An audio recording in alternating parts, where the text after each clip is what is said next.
mengambil istri dan membunuh suaminya, itu Daud. Tetapi Tuhan mengampuni Daud. Dia bertobat sungguh-sungguh. Pak Sambo, jabatan bukanlah segalanya, kekayaan bukanlah segalanya, tetapi hidup ini paling penting, membangun hubungan kita dengan Tuhan. Umur manusia 70-80 kalau kuat. Setelah itu selesai. Saran saya kepada Pak Sambo, sungguh-sungguh bertobat, menyadari bahwa apa yang dilakukan salah. Karena tentunya Pak Sambo yang paling tahu kejadian ini bersama dengan keluarga, bahkan orang-orang yang ada di sekitarnya. Tidak usah lagi buat rekayasa-rekayasa. Ikhlaskan apa yang terjadi, ungkapkan saja dan terima dan bertobat supaya Tuhan mengampuni. Karena Tuhan melihat hati yang terdalam ketika kita sungguh-sungguh bertobat. Apapun kata orang di luar sana, terserah. Yang penting bagaimana sekarang Pak Sambo hubungannya dengan Tuhan bisa pulih. Ada yang berkomentar di video saya, tidak usah minta ampun karena sudah diampuni oleh Yesus Kristus ribuan tahun yang lalu. Saudara, Shalom saudara terkasih dalam Tuhan Yesus Kristus. Senang kembali berjumpa dengan saudaraku sekalian dimanapun saat ini berada di seluruh Indonesia. Hari ini saudara saya akan membahas ya dan menanggapi juga komentar dari video yang kemarin saya upload, dan mendapat banyak komentar dari rekan-rekan semua ya terkait dengan kasus Pak Sambo ya, dimana saya memberikan pesan khusus kepada Pak Sambo dan juga menjadi pembelajaran bagi kita sebagai orang-orang Kristen khususnya saudara. Lalu ada yang berkomentar seperti ini saudaraku ya,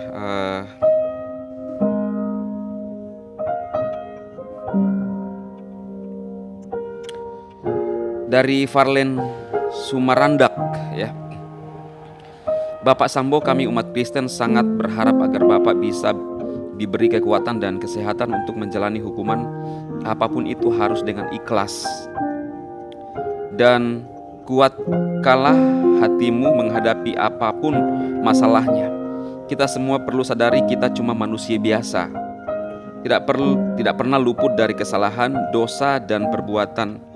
Untuk itu renungkanlah, hidup ini hanya sesaat dan sementara, dan haruslah kita memohon ampun kepada Tuhan Yesus karena apa yang Bapa lakukan sudah melampaui dari ajaran hukum Taurat ya. Jadi ini pesan dari sebagian kecil dari saudara-saudara kita dari seiman ya buat Pak Sambo. Dan saya ingin menyampaikan saudara, bagaimana kisah atau kasus Pak Sambo ini di Alkitab ada yang juga terjadi ya. Jadi kalau sekiranya Pak Sambo lihat video ini ya, saya ingin menyampaikan kepada Pak Sambo bahwa seperti kemarin, hidup ini hanya sementara. Kadang-kadang masalah itu terjadi dalam kehidupan kita untuk membuat kita lebih baik ke depannya, khususnya untuk berkaitan dengan kekekalan. Kalau kita lihat video di awal saudara, miris ya, membuat hati renyah melihat pasangan suami istri. Dan saya sangat merasakan ya. Bukan artinya saya membela Pak Sambo atau siapapun, tetapi ini adalah sebagai kita saudara seiman untuk saling mengingatkan. Ada kisah di Alkitab yang kurang lebih sama dengan kisah dari Pak Sambo yang juga menghabisi bawahannya saudara. Kalau saudara lihat di dalam 2 Samuel pasal 11 ayat 1 sampai 27, seorang raja yang terkenal yaitu Raja Daud, di mana dia mengambil istri daripada bawahannya. Lalu kemudian waktunya Daud dan orang-orangnya berperang melawan Bani Amon dan kota Raba saudara. Saat itu Daud tidak pergi berperang, justru dia santai di atas soto istananya. Lalu kemudian terlihatlah di depannya itu Betseba ya, yang sedang mandi. Itu cerita Alkitab. Lalu singkat cerita, dia mulai menginginkan Betseba saudara, dan menceritakan siapa ini Betseba. Dan ternyata dia adalah istri Uria ya, tentara Daud yang sedang berperang untuk melawan Bani Amon dan kota Raba.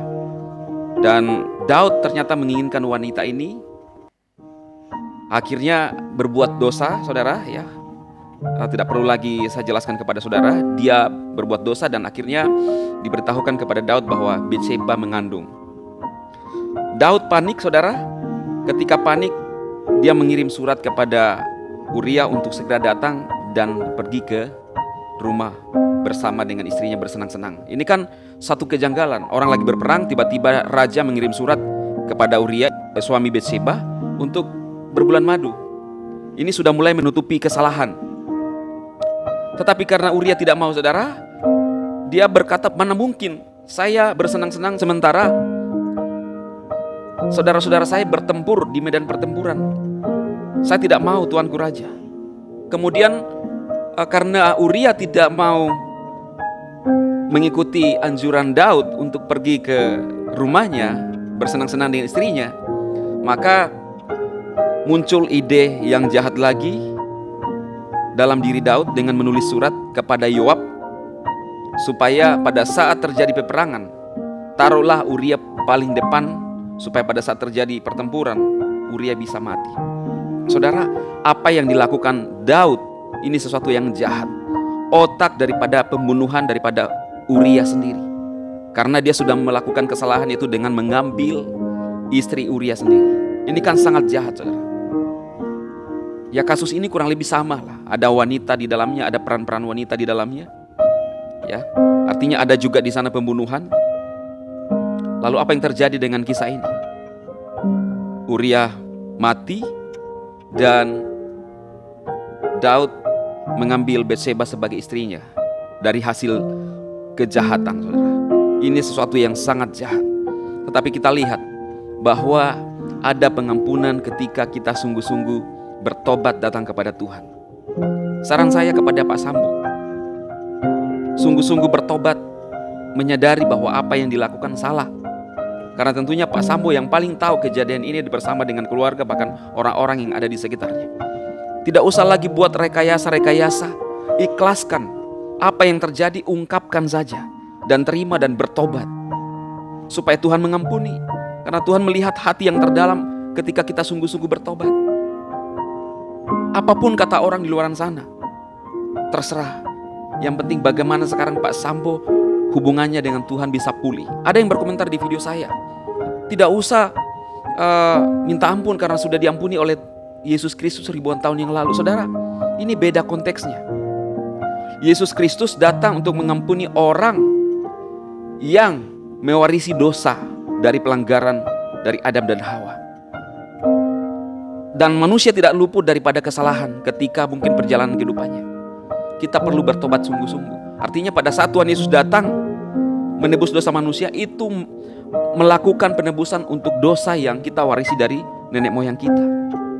Nah, saudara, kalau kita sebagai orang Kristen, siapapun saudara, jangan kita menghakimi, ya. Jangan kita menghakimi apa yang terjadi dengan Pak Sambo dan keluarga. Kita orang Kristen diajarkan untuk tidak menghakimi, karena belum tentu hidup kita lebih baik daripada Pak Sambo.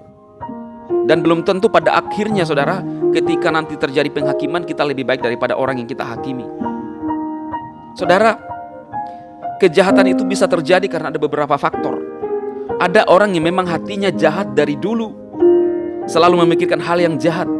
Tetapi ada orang yang jahat karena tiba-tiba emosional, seperti musibah, saudara. Dalam perjanjian lama, ada 6 kota perlindungan yang digunakan untuk melindungi orang-orang yang melakukan pembunuhan pada saat itu. Dan yang bisa masuk dalam kota perlindungan adalah orang yang tidak sengaja melakukan pembunuhan. Saya tidak mengatakan bahwa Pak Sambo ini sengaja melakukan. Saya tidak mengatakan bahwa Pak Sambo ini tidak sengaja melakukan, saudara. Tentunya penyidik yang akan berhak mengungkap semuanya. Tetapi saya berpesan sebagai hamba Tuhan, dan juga dari sudut pandang Alkitab, bahwa di Alkitab pun pernah ada orang yang seperti itu, lebih jahat, mengambil istri dan membunuh suaminya, itu Daud. Tetapi Tuhan mengampuni Daud. Dia bertobat sungguh-sungguh. Pak Sambo, jabatan bukanlah segalanya, kekayaan bukanlah segalanya, tetapi hidup ini paling penting, membangun hubungan kita dengan Tuhan. Umur manusia 70-80 kalau kuat. Setelah itu selesai. Ini mungkin menjadi pembelajaran bagi Pak Sambo untuk bisa datang kepada Tuhan. Mungkin Tuhan masih menyayangi Pak Sambo agar tidak terlalu jauh daripada Tuhan. Bahkan menjadi pembelajaran bagi kita orang-orang Kristen. Saudara, ketika kita ada dalam masalah, jangan terburu-buru mengambil keputusan, apalagi saat emosi. Kuasai diri. Itu sebabnya Alkitab berkata bahwa kita harus memiliki buah roh, saudaraku. Penguasaan diri di sana. Karena itu jangan pernah saudara menjauh dari Tuhan. Karena ketika kita menjauh dari Tuhan, kita tidak tahu apa yang kita lakukan. Apakah ini jahat atau tidak? Apakah ini salah atau tidak? Kita tidak bisa lagi membedakan. Karena hati nurani kita tumbuh. Karena itu Roh Kudus datang kepada kita sebagai orang percaya untuk memimpin kita kepada seluruh kebenaran. Kebenaran, saudara. Libatkan Tuhan dalam seluruh kehidupan saudara. Dan ingat, harta, tahta, jabatan, wanita bukanlah segalanya. Tetapi bagaimana kita hidup ini yang terpenting kita jalani untuk kehidupan yang kekal. Pak Sambo bertobat sungguh-sungguh. Tuhan menyayangi Pak Sambo. Sekalipun mungkin seluruh Indonesia menghakimi. Saya tidak memihak kepada siapapun, tapi saya terbeban untuk menyampaikan firman Tuhan ini kepada Pak Sambo dan keluarga. Tuhan Yesus mengasihi Pak Sambo. Bahkan semua orang yang jahat, saudaraku, saudara seiman, dengarkan. Bukan hak kita untuk menghakimi siapapun, termasuk orang-orang yang membenci kita. Tetapi kita berdoa untuk mereka, supaya nama Tuhan dipermuliakan. Pak Sambo jangan kecil hati dan jangan pernah terlalu larut dalam penyesalan. Saya tahu Pak Sambo apa yang sekarang dirasakan bersama istri, memikirkan anak dan lain-lain masa depan. Tetapi ingat, hidup ini sementara. Kita hidup di dunia ini bukan itu tujuan sebenarnya, tetapi bagaimana nantinya, apakah kita hidup dalam kekekalan. Karena itu datang kepada Kristus, sungguh-sungguh bertobat, minta ampun. Tuhan pasti ampuni, seperti Raja Daud diampuni oleh Tuhan. Tuhan memberkati, dan mari kita berdoa, saudara. Bapa, diberkati firman-Mu pada saat ini, diberkati Pak Sambo bersama keluarga, diberkati keluarga Joshua bersama keluarga, bahkan semua Tuhan, umat Tuhan diberkati. Kami boleh mengerti kehendak Tuhan dan kami hidup dan berjalan dalam tuntunan Tuhan.